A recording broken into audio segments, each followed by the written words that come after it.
ചുമ മാറുന്നതിന് ചെയ്യാവുന്ന ഒറ്റമൂലിയാണ് പറയാൻ പോകുന്നത്.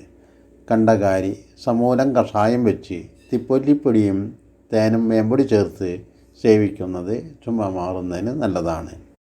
ആടലോടകത്തിൻ്റെ പൂവോ കണ്ടകാരി ചുണ്ടയുടെ കിളുന്ന് ഇലയോ ഉണക്കിപ്പൊടിച്ചത് ഏതെങ്കിലും ഒന്ന് 5 ഗ്രാം വീതം 2 ഗ്ലാസ് വെള്ളത്തിൽ വെന്ത് തെളിയിച്ചെടുത്ത് സമം പാലും പഞ്ചസാരയും ചേർത്ത് സേവിക്കുന്നത് ക്ഷയം, കാസം, ചുമ എന്നിവ മാറുന്നതിന് വളരെ നല്ലതാണ്.